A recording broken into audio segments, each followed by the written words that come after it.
When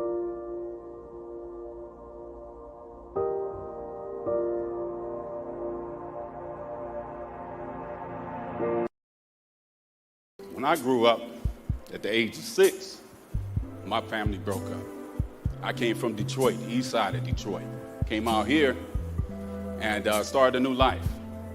Okay, there was a lot of atrocities that go on. I can go the long story. Everybody got theirs. Okay, I'm not trying to go into all of that. But the bottom line was my pops wasn't there. I would see men, they looked like my dad. I missed him. I would want to talk. He wasn't available. It's okay, cool. I grew up, very masculine kid, okay? Love girls, hit hard, like to play ball, like to play basketball, everything masculine. But the thing was the means of passage was missing. I didn't have one. My means of passage was how hard I could hit. My means of passage was how big was my knot in my pocket. My means of passage was how well could I hold my liquor. My means of passage were all of these negative influences because I was influenced by those who didn't have an influence themselves. Blind leading the blind. A bunch of kids out there trying to survive. So I can't take claim to being so smart and making all of the right decisions. I'm here because God allowed me to be here. All right. Okay, I got 3 beautiful children. Not having my dad, man, I got a firm fight to be a father. Didn't realize how difficult it was when mama was gone, until she was gone. Being a provider is a piece of cake compared to being a single parent. You don't have to be way up here, way down there. It's just the fact that you say, I love you, I'm watching you. Makes a world of difference, man.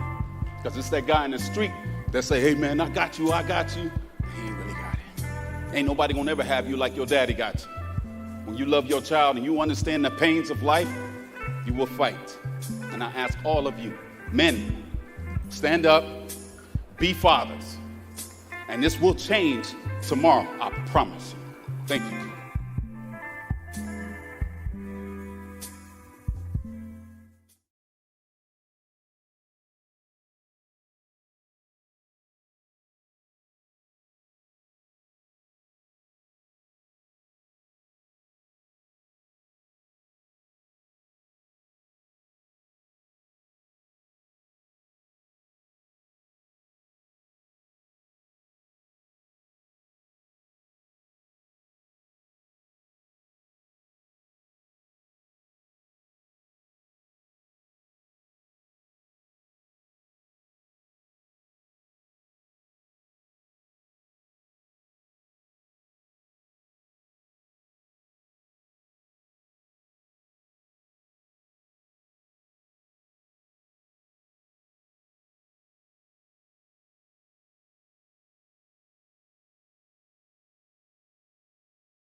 Thank you for joining me today on Real Talk with Jean Price. I'm so glad you tuned in.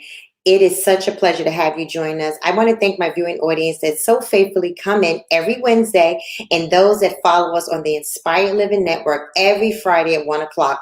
I want you to take this time to comment. I want you to like.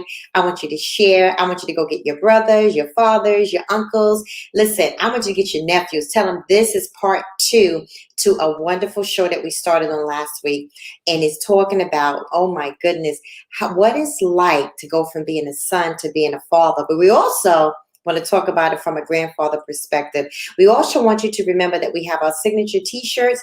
Listen, being real, that's what it's really all about on Real Talk with Jean Price. So I want to welcome my guests to the show. I'm excited. I have 3 gentlemen that are going to be joining us tonight. First and foremost, I am so grateful tonight that I have my husband that's on the show tonight. I have Pastor Derek Price. I just want to welcome him to Real Talk with Jean Price. Thank you, Pastor Price, for joining us. I also want to welcome Mr. Dave James for being on the show. And of course, Chef Charles Colston. He was on part 1 of the show. Thank you all for being on Real Talk with Jean Price. Thank you for being with us. Thank you for having us. Thank you for having us. Truly an honor, for real. Excellent, excellent. And that was Chef Colston's voice? Yes, ma'am. All right, thank you, thank you. Excited. Excellent. Pastor Price, if you could chime in for a few minutes, just welcome the viewing audience. Yeah, welcome everyone. God bless you. So good to be on the show today.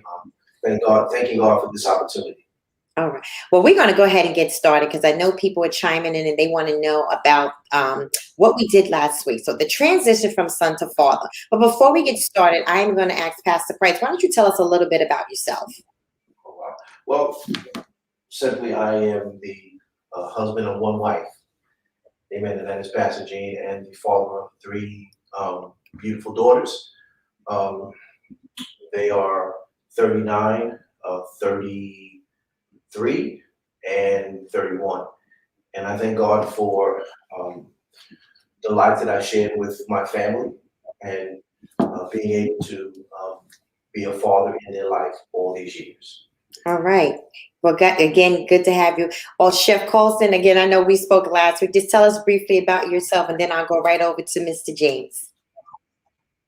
I am a father of 5. I have 4 boys, 1 daughter, and she owns me. I am a chef by trade, and I'm a believer. That's awesome. That's awesome. And what about you, Mr. James? Tell us a little bit about yourself. All right. What's going on, everybody? So I am a father of 3, about to be 4 in 3 weeks. So I hope y'all praying.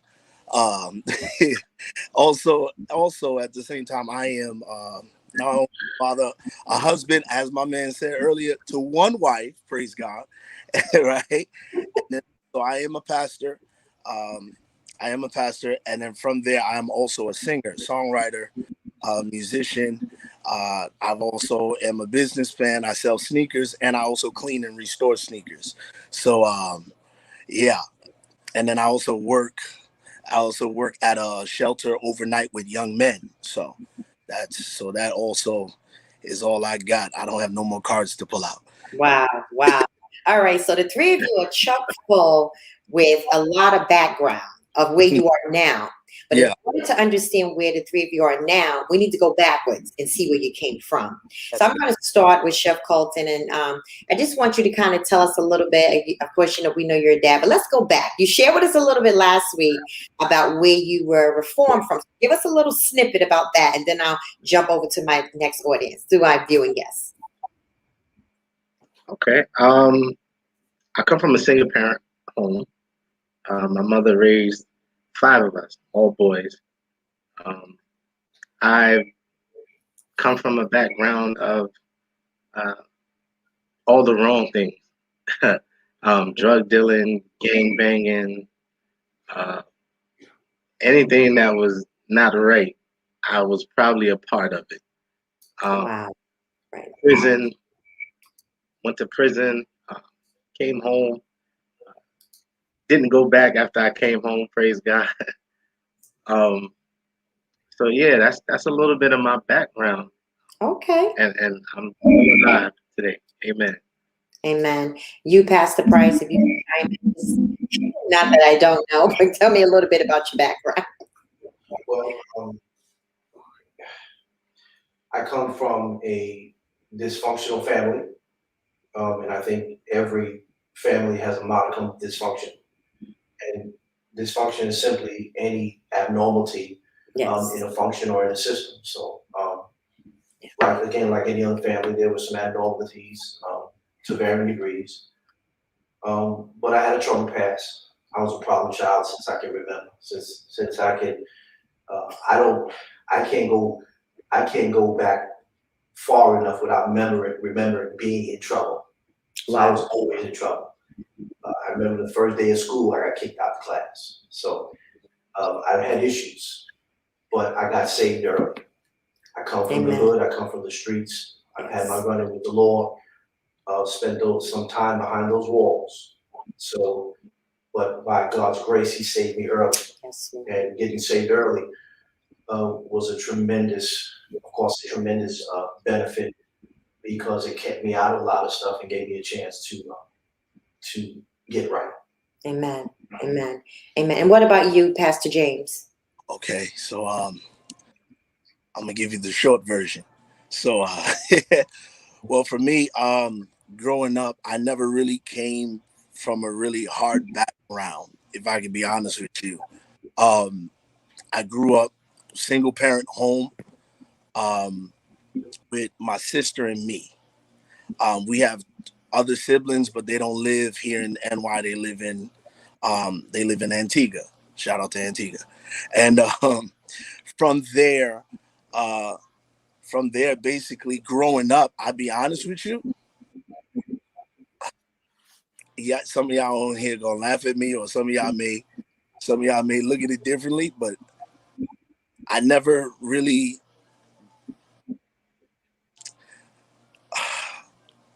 People will call me a goody two shoes. Okay. They will call me a goody two shoes. I'm not hood. I am. I am. You know what I mean? I'm very forward. Yes, I am. I'm straight up. I never smoked. I never drank. Never really went out late parties. I came up in a strict background with my mom, who's listen. She don't play, and you couldn't really go nowhere. Now, so I would say my house was safe, but what it kept me from along the years was knowing a lot of things. Okay. So I was safe, but it kind of kept you back a bit on certain of knowing who you are more. As I got older, I did my best to get to know myself, but I felt like I was a father at an early age because I had to take care of my sister all my life, since she was born. Well, not since she was born, but we're only 8 years apart. But as my teenage years starts to develop, what I needed wasn't there. And the only thing that kept me, and I'm gonna be so honest, the thing that kept me throughout the rest of my teenage years up till now was God. And me understanding, me being in prayer. Listen, the corner of my room is the reason why y'all able to talk to me to this day. You know what I'm saying? I know, you know what I mean? Songwriter says, I ain't got no horror stories. God kept me in my youth. I give him all the glory. And throughout that time, I'm not going to hold you. I wish I had more of a guidance up to, because I was very curious. I was very, what is the word? I was very inquisitive about things. I didn't even know I was a businessman until I turned 21, because in school I made a profit over $6,400 by selling candy, and didn't even know that was just entrepreneurship inside of me. Right. Even throughout my teenage years, I was an artist, singer, songwriter, so I traveled. You know what I mean, doing what I do and what I love. So. Wow.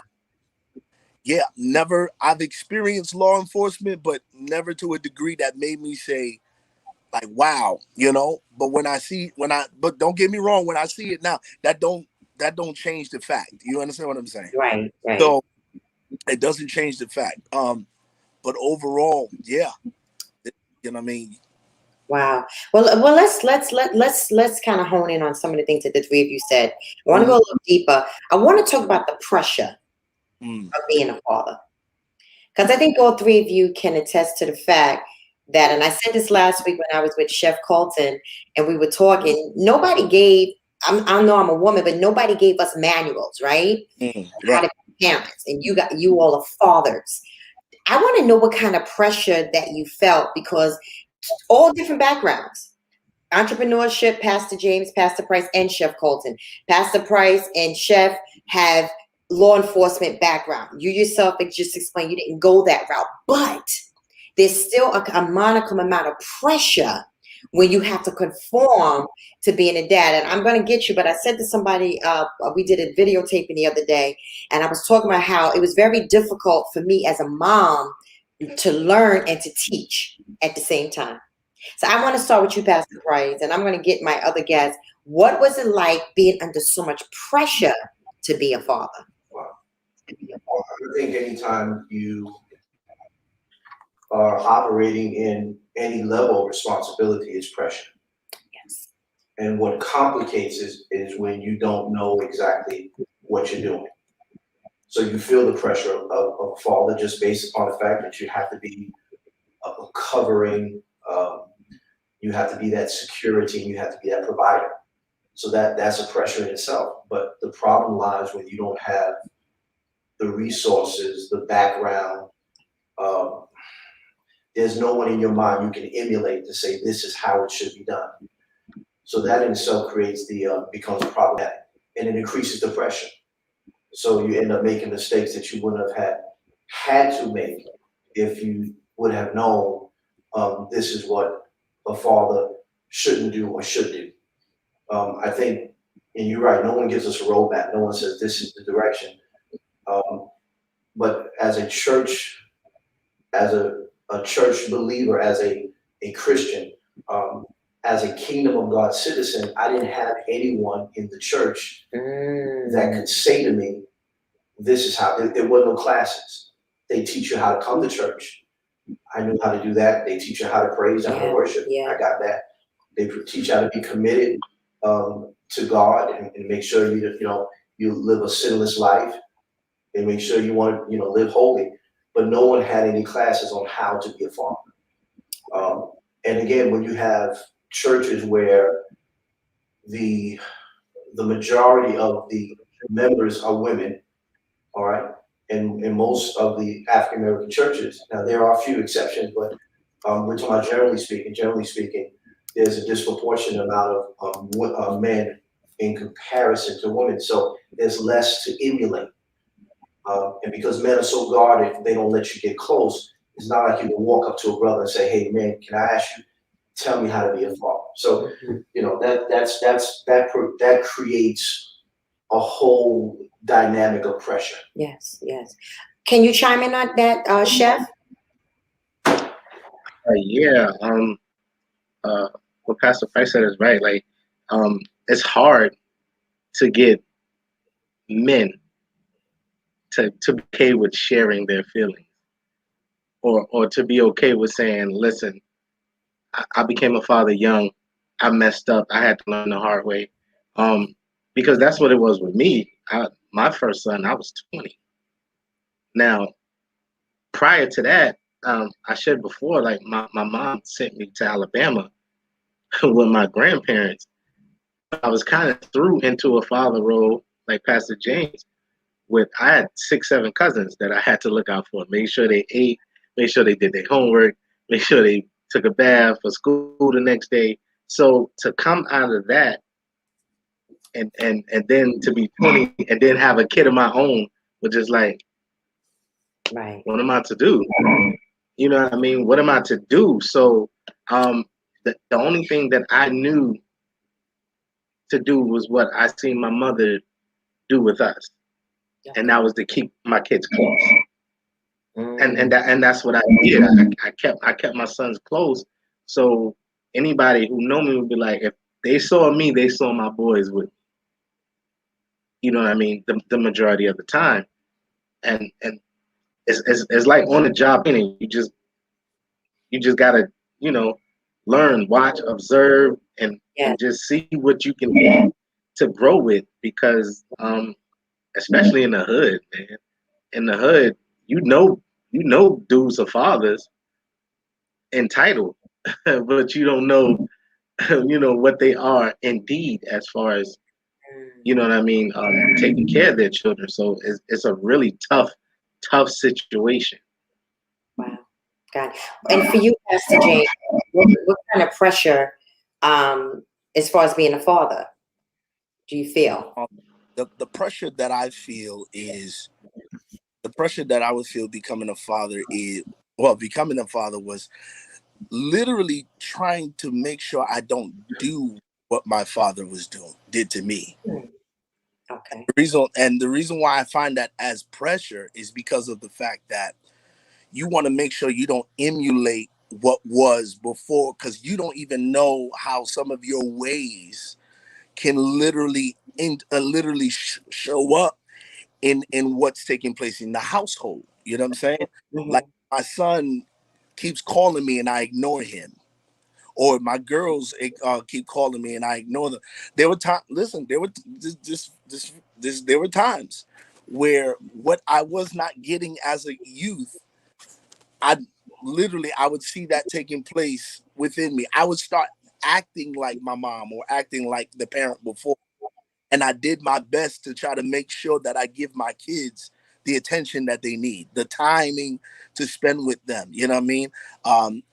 And it's a bit of a pressure because you got so much going on around you. You're wearing so many hats. For me, I'm wearing so many hats: being a husband, being a husband, being a father, being an entrepreneur, then going to work, and then trying to supply. So now the pressure is to make sure that daddy does not break, so that daddy can be able to make sure he meets every need, Right. everybody, wherever they stand. You know what I'm saying? Mm-hmm. Um, so really the pressure, the thing I would say is me not trying to fail. Me not That's pressure, Yeah. not to fail as a father, Mm-hmm. and to literally fulfill what a father is. To this day, I had to ask that question. I said, Dave, I said, Dave, what makes you look like a good father? What does a good father look like? Look like that's what I was thinking. Right, right, right, What right. does it look like? We've seen movies, Yeah, we've seen, yeah, exactly. but even when you act out on them, does that really give you a gold star as a father? Right, right.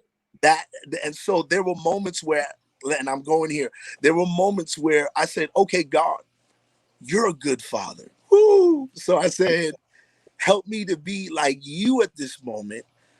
And at the same time, let me get rid of discipline, and let me get rid of the discipline act of what a father should be, and let me act in the nature of how you flow as a father. So Right. I got deep, sorry. I want to ask this question, and I think a lot of us have experience from time to time. I want to deal with this one word called rejection, Mm, okay.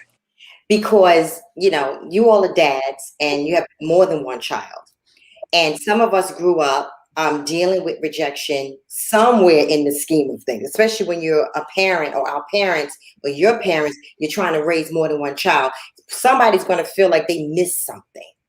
I want to know from you, from your personal perspective, and I want you in this. Please chime in, write something in the chat, write something to my guest tonight, if it's something you would like for me to talk about with them. But I want to talk about rejection because I feel like rejection is a steer. It steers people along a path.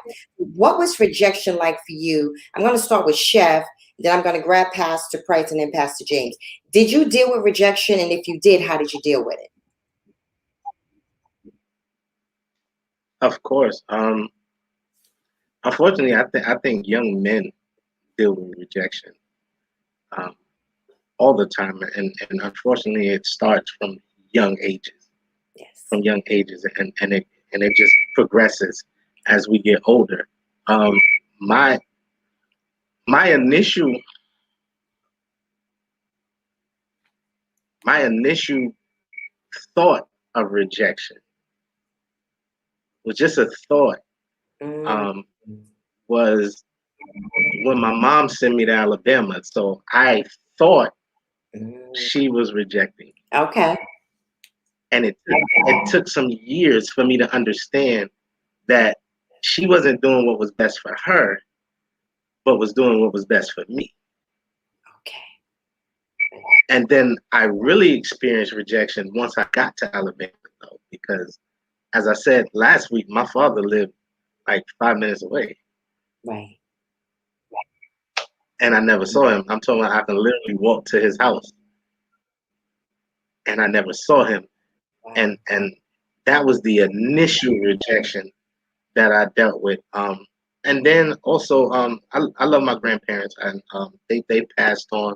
I love them, and I think they did more than enough. You know what I mean? More than enough, raising their kids and then helping to raise their grandkids. I think they did more than enough. Mm-hmm. But even though I was the grandchild from New York. Our grandchild that was raised down there. So there was a difference, no matter how much Mm-hmm. they tried to make it seem like it Right. was even. There was a difference, and then that was the second rejection um, that I had to deal with.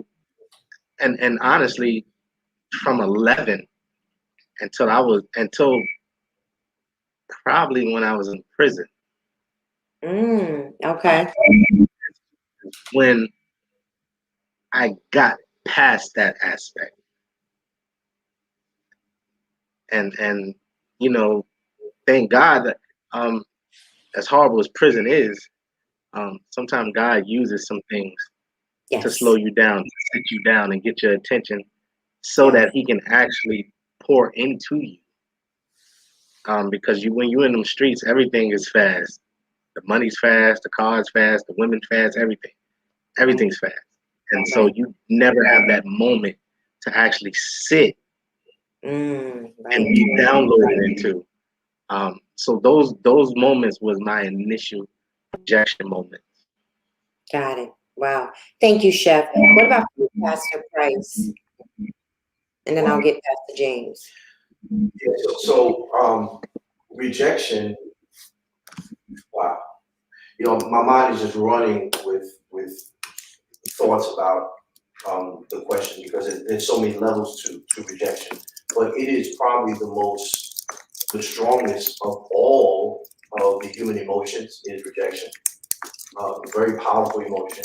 On the negative side, um, it is the one emotion that biblically we can find was the reason for the first murder between Cain and Yes. Abel, because God said He said to Cain, He said, if you do well, will you not be accepted? So the fact that God did not accept him and the sacrifice, because He didn't say your sacrifice, He said, if you do well, you will be accepted, not just your sacrifice. Mm-hmm. So God rejected the sacrifice in him, and that rejection um, led to that first murder. Yes. So Yes. because rejection is such a powerful emotion, the response that you have to it must be managed. And if not managed properly, this is where we end up in trouble. Mm-hmm. And it's not easy when people reject it. In fact, our human nature we will avoid rejection. If a guy's talking to a girl, if he knows he's going to get rejected, he's not talking to her. Because especially for the man, the man's ego is very thin. He cannot handle rejection. So we experience it not just socially, but we experience rejection in our family. And I was just sharing this on Sunday that my brother, my little brother, was named after my father, and I was named. They named me Derek. So growing up, I wondered why my name wasn't James since I was the oldest boy. Mm-hmm. I internalized that as rejection. Yes. And what I realized later, it had nothing to do, no one was even rejecting me. But perceived rejection is just as strong as real rejection. If you perceive someone's rejection, and we don't know sometimes that we can even, because we're talking about fatherhood, right? Yes. We can sometimes reject our children. Well, Mm-hmm. let's look on their side. On their side, they're perceiving it as rejection. And we have a responsibility to kind of manage that, because you can make decisions and one child, if you got more than one child say, wow, well, how come you Cain and Abel, right? The whole Cain and Abel that whole dynamic. You accepted Abel's, but you didn't accept mine's. You gave Billy an extra half of the sandwich, but you didn't give it to me. You follow what I'm saying? rejection. I have a brother-in-law who I love, and I remember going to my house, my mother's house on Thanksgiving, and she had these cakes, these pies in the refrigerator.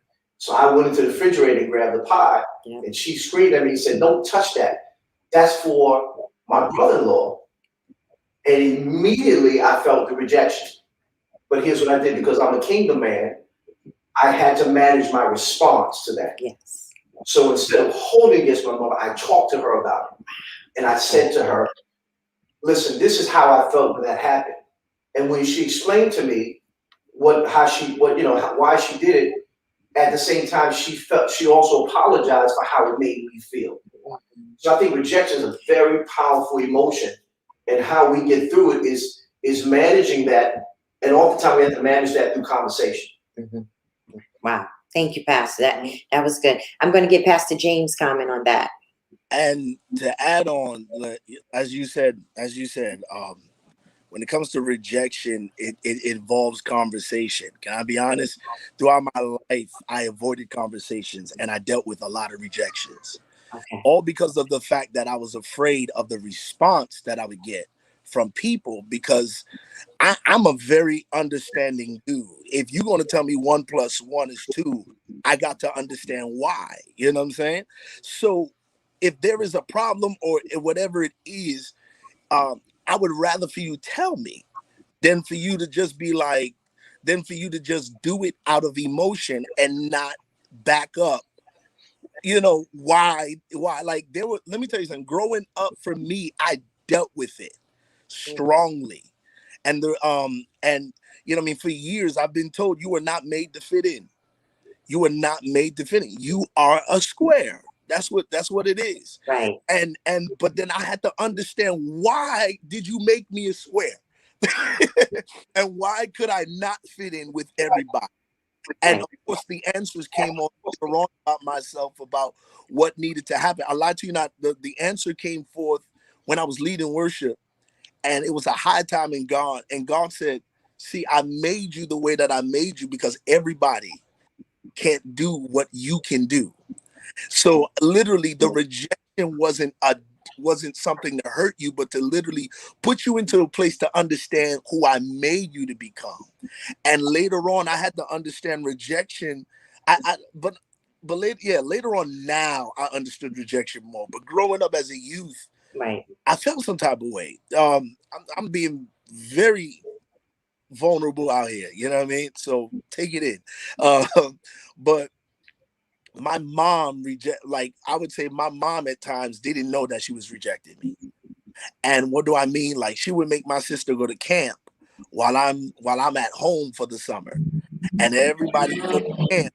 Everybody would go to camp, and I would be at church by myself trying to hold it down, or because I was one of the volunteers at church. I would help with audio, or I would help with worship. So either way, I was one of that. But when teen camp came, I never got to go. Wow. Because I had to watch my sister.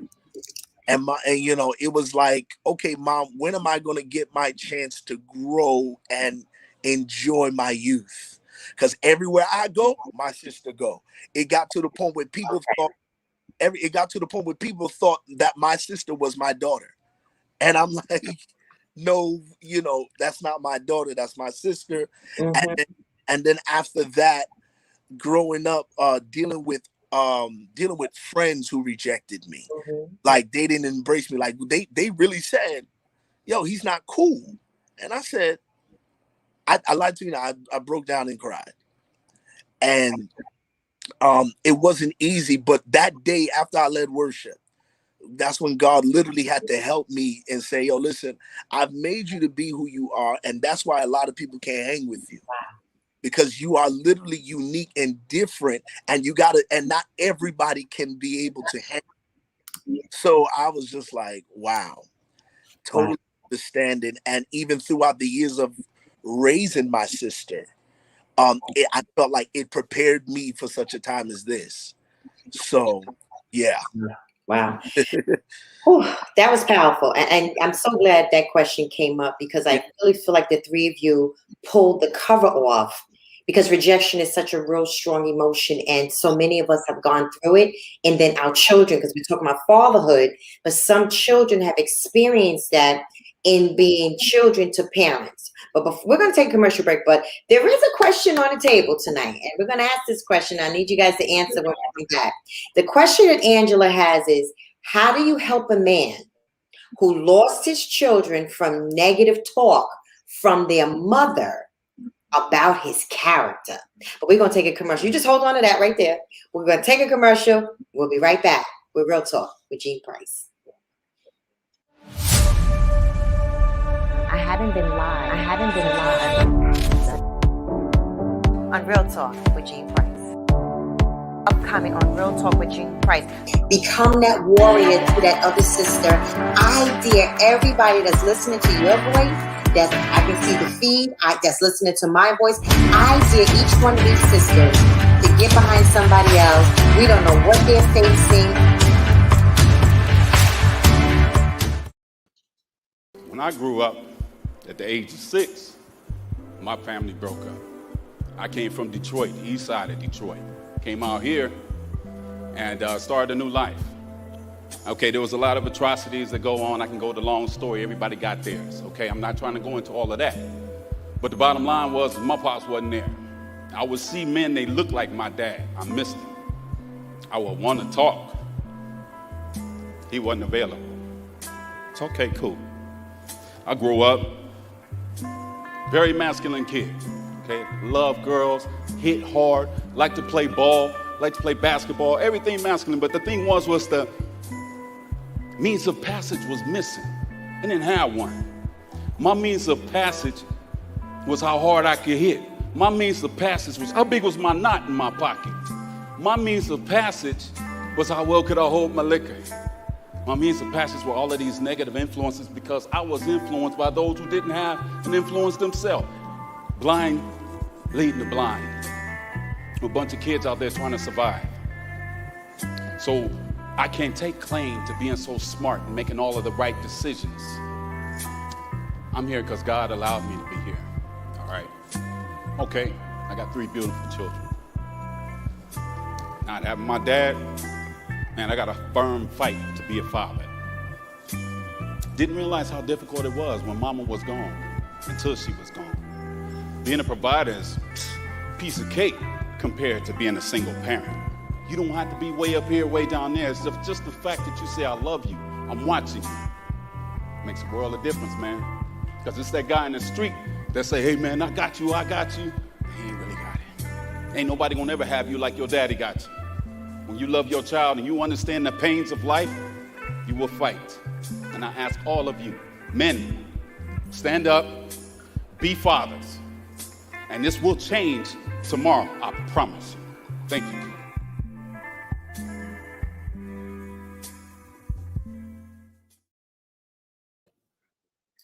Welcome back to Real Talk. Listen, before the commercial break, this topic has been so powerful. We have 3 dynamic people on the show tonight, and we're talking about the transition from son to father, and they're dropping some good nuggets. I want to welcome my guests back. I want to welcome Pastor James back, Pastor Price, Chef Colston back to the show. Come on back to Real Talk with Jean Price. Oh my goodness, come on back. Before we went to the commercial break, the question on the table from Angela was, how do you help a man who lost his children from negative talk from their mother? Wow. About his character. His character. Who wants to chime in and jump on that one real fast? Should I read? Don't everybody raise your hand at once. Wait a minute. I don't know who's jumping in on this one. That question hit me so hard. I'll bite the bullet on that. All right. I have a similar experience. So, the first thing he has to understand is his character is not what she says it is. That's the first thing. God gives you your character. God shapes your character, right? And he allows you to come in along the journey. But your character is not what she says. And unfortunately, because we live in a world full of double standards, he's going to have to work extra hard to prove to his child that that's not his character. And that's the unfortunate part. However, what it will do is it will show the child that, wait a minute, some of this information I've been getting is not right. That's not this man at all. Mm-hmm. Right? Mm-hmm. And then you take it from there. But he has to understand this first. Two wrongs not gonna make it right. Yes. Yes. So him throwing shots back at the mother is not gonna make the situation better. Yeah. It's not. It's not gonna make the situation better. It's a difference when you're throwing shots, or if the child asks you a question, and then you have to be open and you have to be transparent with them. Okay, well, this was the situation, and when they're at that age to ask that question, then they're old enough to understand the answer to a certain degree. Not saying that the question won't come back around a year or two later, but they'll be able to understand it to a certain degree because they understood it enough to be able to ask you that question. And so my advice to him would be, first understand that your character, no one else can tell you who your character is or what your character is, because they don't have that control. And once you get that in your head, then you take that power back. Yes. You take that control back. Because if you don't, then they'll tell you when you can be happy, how you should be happy, what you need to be doing to be happy, or how you should be as a father. And I think women like that, which is toxic, how can you tell a man how to be a father? That's like me trying to tell a woman how to be a woman. That's not my language. Right. Right. Well, thank you for that, Chef. Thank you. Pastor James, Pastor Price, any comments? I'll step in a little bit and say this and use this as an example. Your character speaks for who you are altogether as a man. And the reason why I'm saying that is where I work at I'm going to use this as my example to answer the question. The boys, I work with boys who are from 15 to 20. When they come to these shelters, whoever they hang with already has a perception and already are feeding the new people that the staff don't care about y'all. They only care about being there. They only care about getting their paycheck. They only care about doing what needs to take place for them. They don't want to do nothing for you. They ain't got no time for you. So see, as you see what is happening already, the person who've experienced is already now plaguing the new person. Yes. How things are taking place within the place, and you already got to now expect that what they're saying is true. But then when you have somebody like me who steps in, and I'm not boasting or anything like that, but this happened where one time a kid was able to speak hope into another kid. He said, listen, some of these staff don't care, but Mr. James, he cares. And the reason why, and listen, he even got it, you even got it wasn't even me telling them that, it was just my character that showed them that I cared, that showed them that I'm for them, that showed them that I'm with them. Yo, what are you doing? What are you working on? Do you have goals? Are you trying to get yourself together? You got to spend money. Yes, you do. But you also got to monitor how to save. Are you working on this? Are you working on that? And when they see the care that really takes place in you sitting down with them, talking with them, and knowing that you're not just there to just, because they get you would they start to open up. So now in that same similar situation right now, whatever the mother is doing is because of out of hurt. Yeah. It's because of out of what he's done to her. what has taken place. So all she's doing is playing the child and telling the child he's not good. Yeah, your daddy would never be great. Da da da da da. Whatever. All because of the fact that she already been through that hurt. But it was the character. If his character stay sane, then the child can be able to have the sense to know the difference of what hurt sounds like. Ooh, that's good. Of what hurt sounds like, and what and what a good man looks like. You know what I'm saying? I hope that makes sense. Are you with me on that? Yes. So because of the situation now, it's toxic, but at the same time, it's toxic because something took place that somebody did not want to deal with, and now the child is dealing with it. But now it's not until the father makes the difference. Got it. All right, I'm done.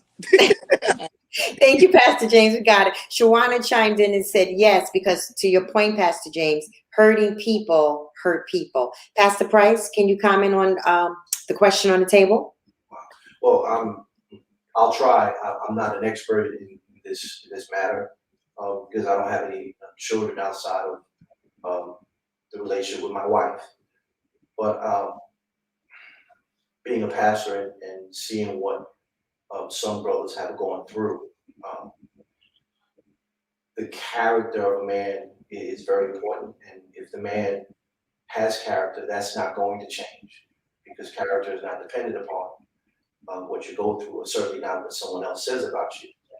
And I would encourage the man to make sure they do everything to maintain who they are. And I think both the brothers have, share that. But I think the viewing audience, because we have a lot of women, I think they need to understand, because the question was when a woman, and I don't see the question up, but at least this is what I remember from the question, a woman can talk her children and turn them against a good father. Was that the gist of it? Yeah, it says, how do you help a man? How do you help a man who lost his children from negative talk from their mother about his character? So if his character is good, the mother has the influence, if the children are with her, to make the children think that the father's a bad person, even though the father may not be, is my point. And I'm saying this to the sisters, that your children don't have to leave the home for them to lose their respect and honor for a man. And this can happen right in the home. Based upon the woman, she has to remember that those children, especially the girl children, are emulating her. Yes. And out of her frustration, she cannot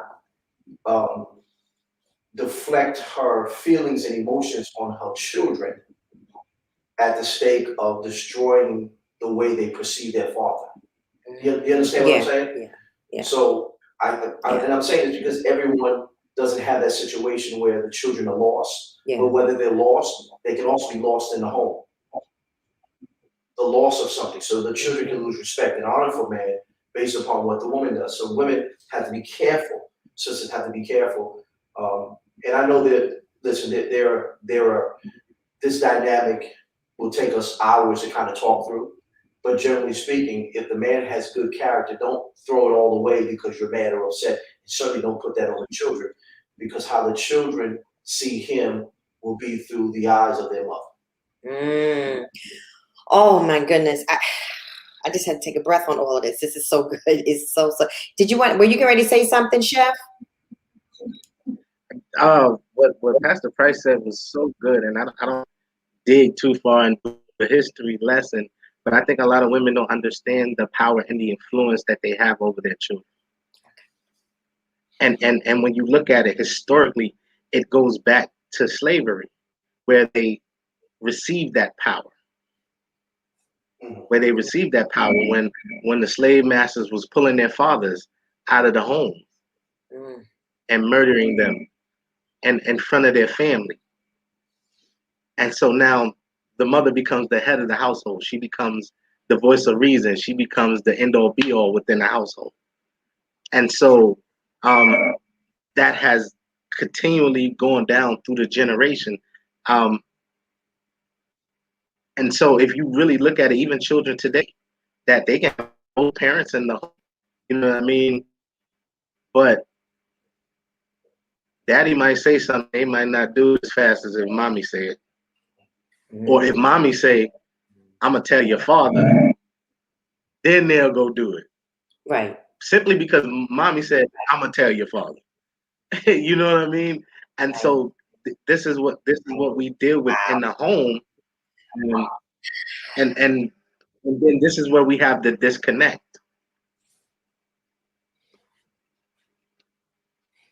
You know, this is so good. This is just so good. Were you trying to say something, Pastor James? This is so good, and as women that are on the chat, and like Shawana chimed in and said yes, this is so powerful to hear men talk about it, because women do go through things. We're not men. We don't feel the pressure. I'm understanding even more. I mean, my husband and I have had conversations about that, and I do agree with Pastor Price was saying too. At one point, that sometimes women can take their hurts and their pains. It goes up in under the children, and the children come out and they have problems with their fathers. But how do we change? How do we change it? You guys opened that Pandora's box on this particular subject. Well, Angie asked the question, but how do we change that? How do we change a society, especially in our Black communities? How do we make it more positive for the fathers in the homes, and even say the fathers that are not in the homes? How do we change it in our communities? Because they're children. How do we change a generation is really what I'm trying to say. Who wants to chime in? Because we have about literally 3 minutes. You guys have to come back to the show. That's all I can say. 3 minutes. Who wants to chime in? We're going to be on this all night. And the show's only 1 hour. But so I have to have you guys come back for part 3. To change a community, somebody have to say yes to something, and somebody has to say no to something as well too. If I'm going to be the father in my children's life, then I have to understand the roles of what a father is. But not only a father is to my children, but what a husband is to my wife. Because I got to remember that not only am I taking care of children, but I'm taking care of the mother who is the one that conceived all of my children. So now, listen, it took. I watched Miles Monroe. God bless that man, and he taught the ways of what man is from 1 to 10. But later on, I started to understand there were more ways than the 10 things he already got from what a man was. And besides being a protector, besides being a provider and everything, the man needs to know how to pray. Excuse me for a moment. And I'm going here for a reason. Because I've seen this happen in the household where literally I seen a man, my uncle, prayed over his wife. She's not here no longer anyway, but she's not here no longer, but she survived cancer for 3 years after she was told 6 months. And the part that got me was how the man was able to be the wife for the moment when the wife couldn't stand and be the wife of the household. Jesus. So it was just like he took control, he prayed, and literally hold it down. Now, I know I went very far. I'm coming right back. There's a reason for all this. It's gonna be it sounds cliche and it sounds very repetitive, but no man can really be the man that they are without God. Because if it's God that literally said that, sorry, catching a moment. Sorry. For me, because of the fact that I didn't have a father growing up, and literally because I didn't have a father growing up, I was dying every single day to have, like, at least to hang with men. Wow. And growing up, for me, the only place I knew was my knees. And piece by piece, God did send men in my direction because of the fact that I did lack certain things. I didn't know how to tie a tie. To this day, I still don't know how to shave. Okay. Um, to this day, it took men to teach me how to drive. It took so from all that I've learned to try to be the definition of what a godly man is has literally put me in a place to be able to say, okay, God, only you can help me throughout this process of being a man. Only and one thing that I did appreciate, because Charles know, when the men get together, oh man, and literally all have a focused mindset of becoming, when we all building one another. That's why the Bible says iron sharpen iron. It does something. So if we can influence one, imagine what we could do when we come together for as a community. Right. But to have that, everybody has to have that one goal of saying yes to this thing, and everybody has to have that one goal of saying no to what the statistics are of a black man. You know what I'm saying? That's the only way we can be able to nurture our community. That's the only way our community can grow. That's the only way we can see finances take it to another level for us. That's the only way we can see so much, because now we need to go back where we go back to the saying where it says it takes a village to raise a child, or in other words, a village to raise the next generation. And when the men can come together and be able to be open, like how I was being open just now, and not being afraid for y'all to see a tear come down my eye, is because I'm okay with myself. I'm okay to share like this. And I'm not weak. And I'm not, it doesn't show a difference. I'm sorry. I know I took up all the time, but but when it gets to that point when we as brothers can make it happen together, it definitely will be a big difference for all of us. Wow. Thank you, Pastor James, for that. I don't even want to end the show because I think this conversation is so good. But time restraints that are beyond my control is forcing me to kind of cut the show. And I really want to get more comments. And I think this is such good nuggets that the three of you are dropping. But to my viewing audience, we want to thank you for joining us tonight on Real Talk. That's why it's called Real Talk, because we talk about real issues and things that people are dealing with. And I think having the three of you on the show tonight is such a great prelude to Father's Day that's coming on Sunday, and hearing you guys talk about fatherhood and things that are real that men might be going through. But I will say this, part 3, if you all would consent, we would love for you to come back on Real Talk with Jean Price, and we could do a part 3. And for those that are watching, you have time to go ahead and tell more men, more brothers, those that you know, just come and hear the dialogue of these 3 men talking about manhood, fatherhood. Dion Daniels chimed in and she said, I enjoy this talk. And that's what it's all about. So we want to thank you for joining us on Real Talk. And listen, don't forget, we are on the Inspired Living Network every Friday at 1 o'clock. This show is going to air there too. So even more people across the United States are going to see, and probably across the globe by now, hopefully, they're going to see this show. So I am letting you all know, part 1 was last week, part 2 was this week, and I will get with those on the show, and we'll go ahead and we're going to put together a part 3. Thank you for joining us. We'll see you next time on Real Talk with Jean Price. Good night. Thank you.